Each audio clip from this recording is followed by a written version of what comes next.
गांव में एक ब्राह्मण अपनी माँ के साथ रहता था। वह दिन रात भगवान शिव की भक्ति किया करता था। भगवान शिव का जप सदैव उसके मुख पर रहता था। उसके पिता का देहांत हो चुका था और ब्राह्मण के पिताजी का यह नियम था कि वह रोज भोलेनाथ को खीर का भोग लगाते थे। उनके व्रत के बाद अब इस नियम को उस ब्राह्मण ने अपना लिया था।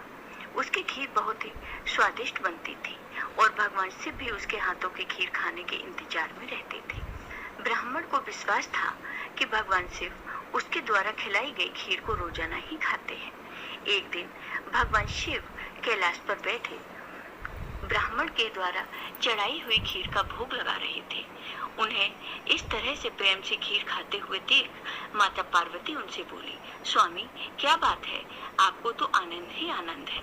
आपके भक्त आपको प्रेम से इतने स्वादिष्ट व्यंजन खिलाते हैं और आपका भक्त तो आपको नियमित रूप से खीर का भोग लगाता है। लाइए थोड़ी सी खीर मुझे भी दे दीजिए। ब्राह्मण के हाथों की खीर बहुत ही स्वादिष्ट होती है। भोलेनाथ बोले, हाँ देवी पार्वती, ब्राह्मण इतनी स्वादिष्ट खीर का भोग लगाता है कि मन प्रसन्न हो जाता है।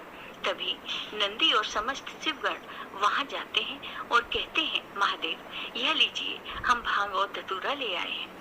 तब भगवान शिव कहते हैं, नंदी अभी तो हम स्वादिष्ट खीर का आनंद ले रहे हैं। ऐसा करो, तुम यह भांग और धतूरा वहां रख दो, हम कुछ समय के बाद उसे ग्रहण करेंगे।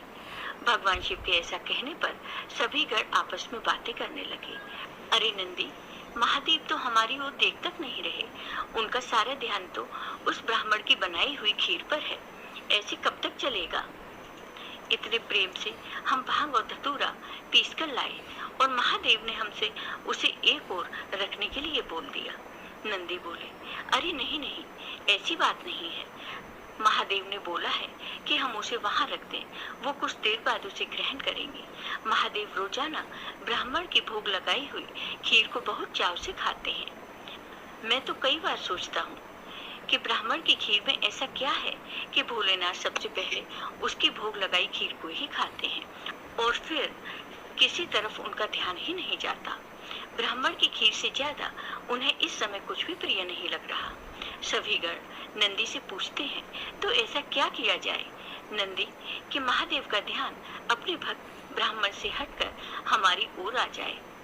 एक रास्ता है। नंदी ने सभी गणों के कान में कुछ कहा। उसके पश्चात सभी गण पृथ्वी लोक पर आ गए और सब ने ब्राह्मण रूप ले लिया और सब लोग उस ब्राह्मण के पास पहुंचे। ब्राह्मण शिव जी को खीर का भोग लगाने के लिए बाजार से सामान खरीद रहा था। ब्राह्मण नंदी ने उस ब्राह्मण से कहा, हे ब्राह्मण, तुम हमें नहीं जानते पर हम तुम्हें बहुत अच्छे से जानते हैं। तुम भगवान शिव की भक्त हो और रोजाना उन्हें खीर का भोग लगाते हो। ब्राह्मण ने कहा, ब्राह्मण देव, आप तो सब कुछ जानते हैं। नंदी बोले, हाँ हम सब जानते हैं, इसलिए तो हम तुम्हारे पास आए हैं। हमें पता है कि तुम महादेव के परम भक्त हो, पर तुम्हें पता है महादेव रोजाना खीर खाकर ऊब गए हैं, इसलिए अब तुम कुछ दिनों के लिए खीर का भोग रोक दो। तुम एक काम क्यों नहीं करते? तुम महादेव को सप्ताह में एक दिन खीर का भोग लगाया करो, जिससे महादेव को और अधिक स्वाद आएगा। अब महादेव के इतने सारे भक्त हैं, महादेव भी तो इतने सारे भक्तों के द्वारा दिए भोग को ग्रहण करते हैं, उनका पेट बहुत भर जाता है। अगर तुम उनको सप्ताह में एक दिन खीर का भोग लगाओगे तो उन्हें तुम्हारी खीर का इंतजार रहेगा और वो और अधिक आनंद से खीर खाएंगे। क्यों, हम सही कह रहे हैं ना?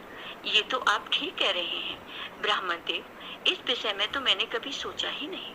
अब मैं एक काम करता हूँ, मैं सप्ताह में एक दिन ही भगवान को खीर का भोग लगाया करूँगा ताकि वो और भी भक्तों का प्रसाद ग्रहण कर सकें और फिर उन्हें मेरी खीर का बेसब्री से इंतजार रहे।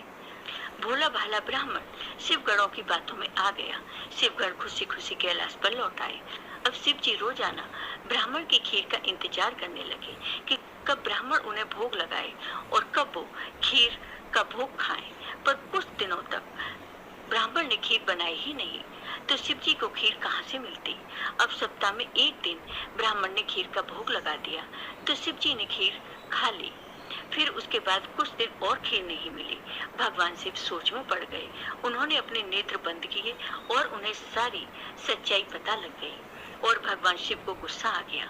शिवजी को गुस्से में आया देख सभी गण उनके समक्ष हाथ जोड़कर खड़े हो गए। वह गुस्से में कहने लगे, वीरभद्र, भैरव, तुम सभी गण जानते भी हो कि तुमने क्या किया है। मेरे भक्त के द्वारा भोग में अर्पित की गई खीर मुझे कितनी प्रिय है और तुमने उसे खीर का भोग रोजाना लगाने के लिए मना कर दिया। सभी गण कहने लगे, महादेव, हमें क्षमा कर दीजिए, हमसे भूल हो गई। महादेव, जब हम आपको खीर खाता हुआ देखते थे तो हम यही सोचते थे कि आप हमारी ओर ध्यान नहीं दे रहे हैं।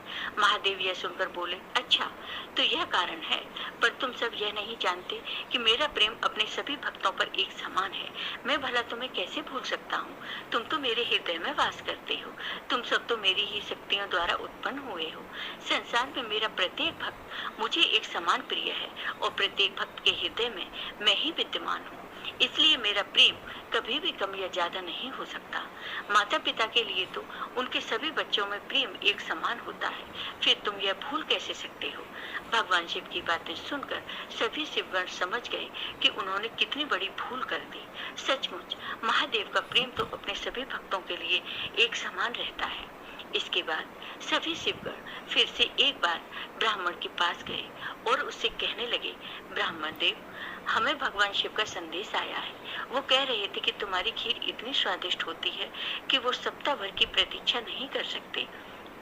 सप्ताह में एक दिन भोग से उनका मन ही नहीं भरता, इसलिए उनकी आज्ञा है कि तुम रोजाना ही उन्हें खीर का भोग लगाया करो।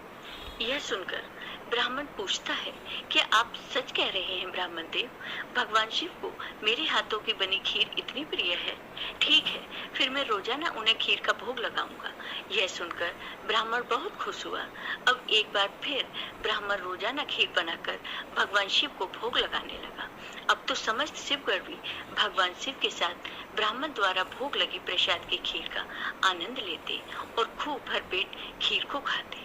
भगवान शिव और मां पार्वती सभी गणों को इस प्रकार खीर खाता देख मंद मंद मुस्कुराने लगे। भगवान शिव ने अपने परम भक्त ब्राह्मण को सभी सुख सुविधाओं से पूर्ण रखा। उसके जीवन में कभी भी कोई कठिनाई नहीं आई।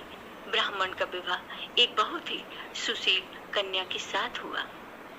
उसके घर में 2 बच्चों का जन्म हुआ। अपने परिवार के साथ संपूर्ण जीवन खुशी खुशी व्यतीत करके ब्राह्मण अंत में मोक्ष को प्राप्त हुआ। जय हो भगवान शिव की। आपको ये वीडियो पसंद आया हो तो कमेंट बॉक्स में कमेंट करके जरूर बताइए। साथ ही मेरे वीडियो को ज्यादा से ज्यादा शेयर करिए। धन्यवाद दोस्तों।